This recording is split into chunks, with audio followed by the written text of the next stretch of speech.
and welcome back to another video. So recently I've been wanting to try new techniques, new mediums, and just have a bit more fun with art and crafts, and therefore I thought I would start a new series called Lucy Learns. So that is what we are starting with today, our first episode of Lucy Learns. And now the first one we're going to do is lino cutting. Now I have done videos on lino cutting before. I am aware of how to lino cut, but I've never quite lino cut at this size before. So part of my upcoming mini launch, I'm going to be doing seahorses and things based around seahorses. Now, I really wanted to use some blanks that I've had for a very long time. If anyone's been following me for a while, you'll remember that I really wanted to do some screen printing, and so I bought a load of blank tote bags, and I purchased someone else to burn a screen for me. And it was beautiful. The mushroom pattern I wanted to do was fantastic. I got loads of different inks to do different colours. However, the count on the silk was too fine, and I just couldn't get the technique right to get the ink to go through consistently. And so it just ended up being a bit of a disaster, to be honest. So I have a ton, in fact, I have 100 blank tote bags to be exact. And I thought the best way to use these up was to launch them with my seahorse launch and create a bit of a scene on them. So I've already started sketching it out because I just wanted to see kind of what we were working with. And I've measured the square size to fit on the tote really nice. And then I thought, to make it a bit more interesting, I'm going to actually do it in a more circular format. So I have started sketching it out. It's not finished yet, so you'll see a bit more of that sketching. But I'm hoping to try this very, very large lino cut, and I'm hoping it works really well. I have purchased some black and some white ink. For this purpose, I'll probably just use the black ink. I'm not sure if I'm going to add any sort of colouring behind it or not. I'm going to play around with that. But for the purpose of this video, we are learning to cut with lino cutting at a very large scale. And that's what our first Lucy Learns is going to be. And I hope you're going to enjoy this journey in learning new techniques and things, and I hope you learn with me. That's the whole point of this series. So if you are new here and you like the sound of this, please hit that subscribe button, and you will be the first to know if you hit the notification bell when I post new Lucy Learn videos. But I hope you're excited for this series, as am I. So let's get into starting to do this lino cut and see where we get up to. I'm very excited about it. I'm very curious to see whether I can make it look good and not just a black mess with little leaves cut out of it.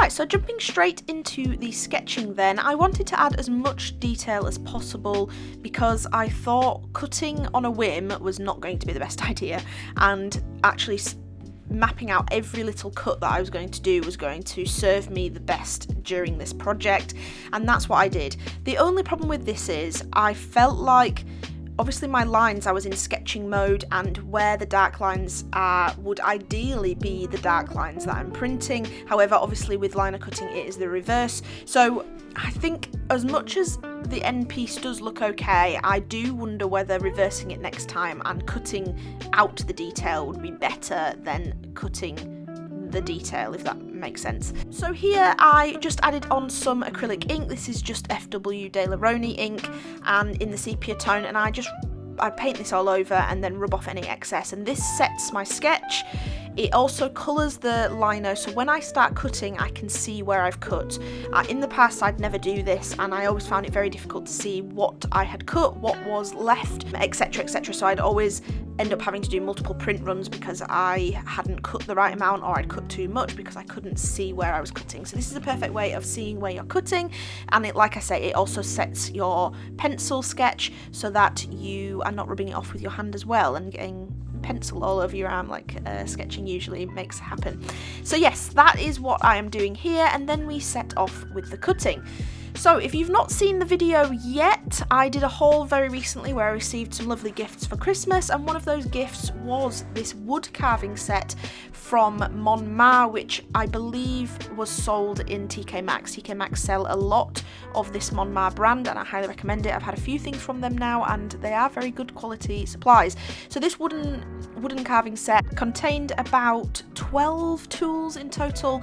Out of those 12 tools, I felt like only 3 or 4 of them would have lent themselves the best to lino cutting, so that's what you see me use here. I've got a fine tool, there was a medium round tool, and then a very deep tool, and then maybe one other tool that would have worked very well for lino cutting. So I was quite limited, but I really wanted to try these out and not lean back on my SD lino cutting tools that everyone would usually use, and I do feel like they serve their purpose for this lino cut. For example, this very fine tool here, I was able to create very deep, nice thin cuts that I knew wouldn't fill up with ink because they're deep enough, but I get that nice fine detail that I'm after. So I basically use this to outline my design, cut out the circular areas and clear some of that background so that I can get on with some of the detail of the centre.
As you can see, these tools cut through this lino like butter. My choice of lino is difficult. I've used both the hard and the soft lino and I feel like they've both got their merits. In my opinion, I think I prefer the soft lino, and I think that's just purely because I feel like the detail shows up a lot nicer on there. If you slip, you can definitely see it more on this, and I feel like the cuts are not as clean, maybe, I don't know. The thing that I want this Lucy Learns to be is that I'm learning as I do these videos and hopefully showing you things that maybe I've learned in my research that you may not know, and also give you the opportunity to drop your tips in the comments below. So please do that. If you know things in here or you want to give me some tips for next time I do this, or things that I've said that might be not correct or in your opinion not correct, please drop that in the comments below. I'd love to hear more. I'm always up for trying new things, for learning, and for just making more art and doing it nicely in a nice community. So if you would like to be a part of that, do drop a comment down below.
So once I had finished my lino carving, I decided to chop off any excess because I thought as little background as possible would reduce the amount of kind of cut lines that may not have been cut deep enough showing up when I print it.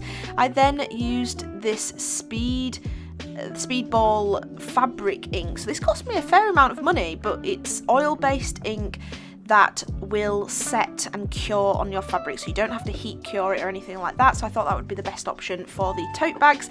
I then used a little piece of glass that was excess from an old frame that I didn't need anymore. I use this for palettes in general, and I started to apply it in a thin layer. So firstly, the first print I did was very light, you could barely see it, and I definitely applied too thin of a layer, and then after that I started to apply it thicker and thicker, and I was receiving better results. But I'm going to let you watch this process and then we will discuss it at the end of the video once I have finished.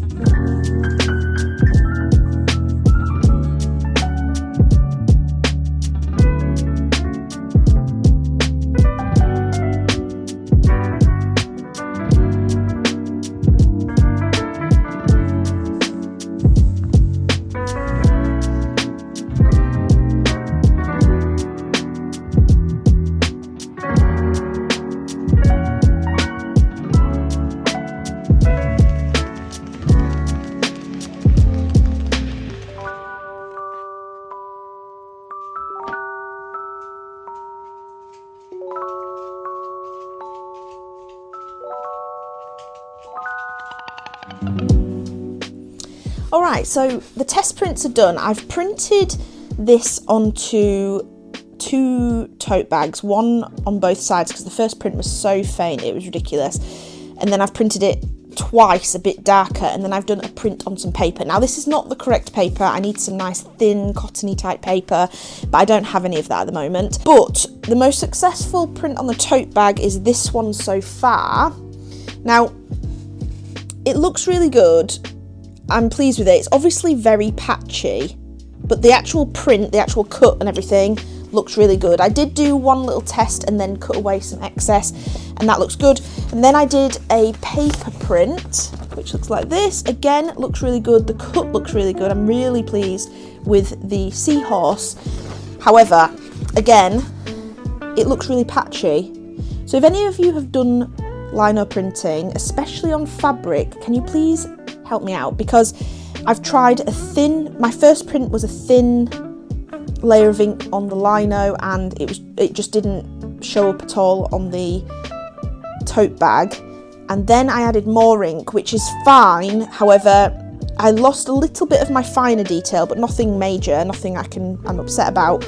But it's still coming out patchy. Do I need to add thicker ink? What do you suggest? I obviously don't have a press, so I'm trying to burnish it. I used my SD thing here and I was burnishing it. I was using another brayer to do it. I was using my fingers to really rub it in. Nothing seems to be helping with getting a consistent print.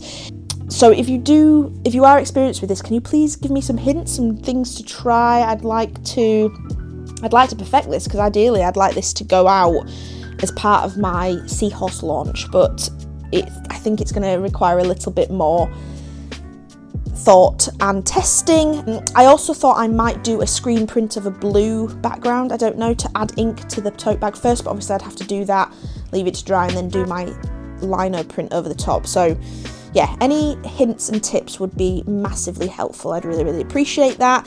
But I'm really pleased with the quality and the print of it. I think the actual carving has gone really, really well.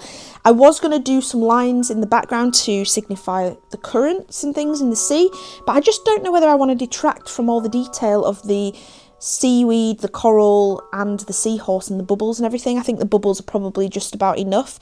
So I'm really pleased with that. I just need to get a consistent print, but I'm not going to bore you with doing tests and stuff. If you do want to see any of that and you're not subscribed, do hit the subscribe button. I'll probably show this in vlogs on the run up to the seahorse launch, showing me printing it and trying it out and testing things. So if you do want to see any of that, do hit that subscribe button or do stay around to watch vlogs coming up in the future. But I think that was a success. I really enjoyed doing such a big lino print.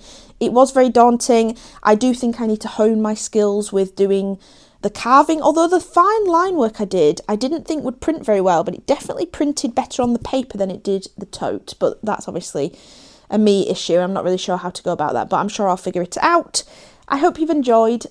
Please let me know if you want me to do another lino cut and what subject I should do it on. Maybe something less detailed, something bigger, like an animal's head or an animal's body. I don't know, very specific things. Just in general, what would you like to see me lino cut next? Because I'd love to do some more, and I'd love to do more bigger pieces, especially if I can get this to work on the tote bag. But that's it for this video. Thank you very much for watching. If you did enjoy, please hit that thumbs up. Please comment down below any suggestions, what you liked about this, what you think I should do next. I would really appreciate that. So thank you very much for watching, and I'll see you in the next video. Goodbye.